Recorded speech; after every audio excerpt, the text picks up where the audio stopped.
Hello friends, बहुत बहुत स्वागत है आपका mysurgery.com के इस चैनल पे और मैं हूं आपका दोस्त सौरभ शुक्ला। दोस्तों, सबसे पहले तो नए साल की आपको बहुत बहुत शुभकामनाएं। 2023 का आगाज हो चुका है और डेफिनेटली आपने न्यू ईयर रेजोल्यूशन लेने के बारे में सोचा होगा या ले लिया होगा। हो सकता है कि आपने कुछ बातें सोची हो कि जो इस साल में आपको करनी है, लेकिन जरा पिछले साल के बारे में सोचिए या उसके पहले के साल के बारे में सोचिए कि आपको याद है कि आपने क्या न्यू ईयर रेजोल्यूशन लिया था, क्या वो पूरे हुए। हो सकता है कि आपको याद भी ना हो सकता है वो पूरे ना हुए हों, लेकिन इस बार हम कुछ अलग करते हैं। मैं आपको 3 बातें बताऊंगा, अगर पसंद आए तो कमेंट सेक्शन में जरूर बताइएगा। सबसे पहली चीज, आपको एक बकेट लिस्ट बनानी है। क्यों बनानी है? क्योंकि हम अपनी जिंदगी में इतना खो जाते हैं, इतनी रिस्पॉन्सिबिलिटीज में खो जाते हैं, इतनी टारगेट्स को पूरा करने में हम इतना मशगूल हो जाते हैं, जद्दोजहद में इतना फंस जाते हैं कि हमें अपने आप को पैम्पर करना याद ही नहीं रहता। हम लोग ये सोचते हैं कि शायद हमारी नौकरी लग जाएगी, उसके बाद हम अपने आप को पैम्पर करें। मीन टू से कि हम जो भी कर रहे हैं, हम जो पढ़ाई कर रहे हैं, हम जो नौकरी के लिए मेहनत कर रहे हैं या फिर हम प्रमोशन के लिए मेहनत कर रहे हैं, ये सब क्यों कर रहे हैं? हमारी जिंदगी तो निकलती जा रही है। ये हम इसलिए कर रहे हैं कि हम खुश रह सकें, हम बहुत सुकून में रह सकें। सबको यही चाहिए ना अल्टीमेटली। लेकिन होता यह है कि हम उस एक बहुत प्यारे से मोमेंट को सोच सोच कर जी रहे होते हैं कि वो दिन एक दिन आएगा और इसके लिए आज मेहनत करते रहो। इस कारण हम बहुत समय तक अपने आप को पैम्पर करना भूल जाते हैं और इसी से हमारे दिमाग पे बोझ पड़ता है। तो मेंटल फिटनेस के लिए भी जरूरी है कि आप लगातार खुद को भी पैम्पर करिए। तो जो आपको पसंद है उसकी एक बकेट लिस्ट बनाइए, अपने डिजायर्स की बकेट लिस्ट बनाइए। ऐसा सोचिए कि इस साल आप क्या पूरा कर सकते हैं, मतलब कुछ फीजिबल बकेट लिस्ट बनाइएगा। ऐसा नहीं कि पैसे की बहुत तंगी है और हम सोच रहे हैं यूरोप टूर करना है। ठीक है, वो भी हो सकता है, लेकिन वो इतना फीजिबल नहीं लगता ना अभी। तो आप कुछ ऐसा सोचिए जो आपका डिजायर हो और जो आप थोड़े से एफर्ट्स लगाएंगे तो पूरा हो सकता है। जैसे हो सकता है कि आप में से कुछ लोग ऐसे हो जो कहें कि मैंने कभी रेगिस्तान नहीं देखा और मुझे जाना है। It's not a big deal, आप जा सकते हो, इंडिया में है।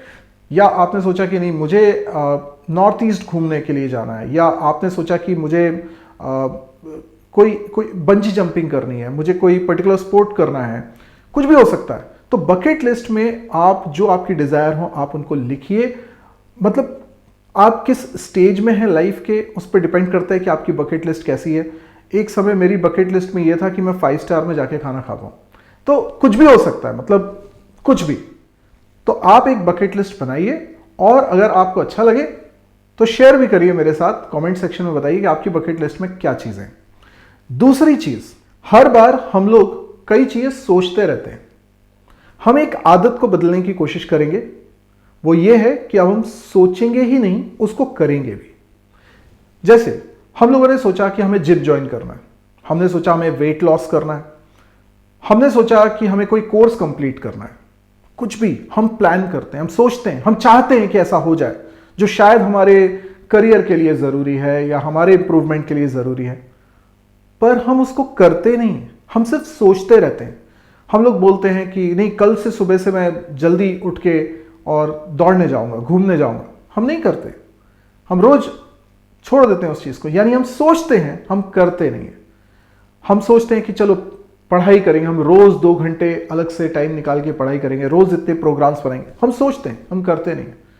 तो क्या हम सिर्फ सोचने वाले इंसान बनना चाहते हैं? नहीं, हमें करने वाला इंसान बनना चाहिए। तो इस बार आप ये कसम खाओ कि मुझे करने वाला इंसान बनना है, मुझे बस करना है, मुझे सोचना नहीं है। दिमाग में ख्याल आया, बस करना शुरू कर दो। ज्यादा सोचने का समय मत रखो, करना शुरू कर दो। ये एक एटीट्यूड अपने अंदर चेंज लाने की कोशिश करिए। और तीसरा और इंपॉर्टेंट सजेशन मैं आपको ये दूंगा कि आप रेजोल्यूशन लीजिए कि इस साल आप कमाना शुरू करेंगे। अगर आप स्टूडेंट लाइफ में आज तक आपने पैसा नहीं कमाया, दिस इज द टाइम। इस ईयर सोचो कैसे पैसा कमा सकते हो, एक नंबर के तरीके से, है ना, कुछ गलत तरीके से नहीं, लेकिन पैसा कमाना है। कितना कमा रहे हो उससे वो इंपॉर्टेंट नहीं है। आपके अंदर कॉन्फिडेंस आएगा जब आप पैसा कमाना शुरू करोगे। यकीन मानो, हमारा एजुकेशन सिस्टम पैसे के बारे में हमें बहुत कम सिखाता है। हमें बहुत कम ये पता होता है कि दुनिया में 4-5 सब्जेक्ट के बाद भी बहुत कुछ है। पूरी स्कूल लाइफ में, कॉलेज लाइफ में हमको यही लगता रहता है कि जो किताबों में पढ़ रहे हैं बस उतना ही काम का, जबकि दुनिया वैसी नहीं है। आप अगर नजर दौड़ा के देखें तो चारों तरफ जितने लोग आपको दिखाई देते हैं, अगर एक एक से पूछें कि उन्होंने क्या प्रोफेशन है उनका, वो क्या काम करते हैं, तो आपको पता चलेगा कि वो ऐसे प्रोफेशन में जो शायद स्कूल लाइफ में कभी उन्होंने सोचा भी नहीं होगा कि वो ये काम करेंगे।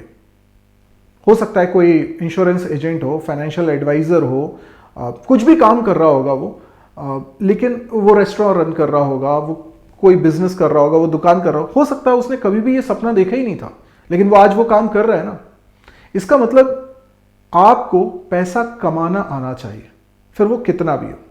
तो आपको ये कोशिश करनी है कि इस साल आपको पैसा कमाना है। आप स्टूडेंट लाइफ में हैं, करिए कोशिश, चाहे आप ट्यूशन पढ़ा के करिए, आप सॉफ्टवेयर डेवलपमेंट सीखिए, उस सॉफ्टवेयर बना के किसी को सेल करिए, कोई ऑनलाइन आप तरीके ढूंढिए कि आपने कोई वेबसाइट बनाई है, उसमें एडवर्टीजमेंट से पैसे आ रहे हैं, यूट्यूब चैनल बनाया है जिसमें आपके पैसे आ रहे हैं, व्हाटएवर, पर आप पैसा कमाइए। अब आप कहेंगे कि अगर आप में से कुछ लोग ऐसे हैं जो बोल रहे हैं कि नहीं हम तो प्रोफेशनल हैं, हम तो ऑलरेडी जॉब में, तो फिर तुम स्टार्ट करो एक अदर इनकम सोर्स को बनाने की, क्योंकि तुम ये बहुत समय से करना चाहते हो। तुम ऑलरेडी जॉब में हो, लेकिन तुम सोच रहे हो कि तुम्हें कहीं से और पैसा आना चाहिए, या तुम हो सकता है कि तुम में से कुछ लोग हों हाउस वाइफ हों, घर पे बैठे हैं, हम बहुत समय से सोच रहे हैं कि यार किसी तरीके से हमें कुछ पैसा कमाना है, थोड़ा कॉन्फिडेंस आना चाहिए, खुद का पैसा कमाना है। तो आपको इस साल वो काम करना है, कैसे भी करिए पर करना है, इसको प्रायोरिटी पे रखिए, क्योंकि इससे जो आपके अंदर कॉन्फिडेंस आएगा ना, वो आपको जीवन भर काम आएगा। जो कॉन्फिडेंस आपके अंदर आ जाएगा, उससे आप बहुत सारे फैसले ले पाएंगे जो आपके हमेशा पेंडिंग रहते हैं। तो ये थी मेरी 3 सलाह न्यू ईयर रेजोल्यूशन को लेकर। अगर पसंद आए तो आप प्लीज कमेंट सेक्शन में बताइएगा, और आपके भी कुछ सुझाव हो तो जरूर मुझे बताइएगा। तो एक बार फिर happy new year, thank you and good bye.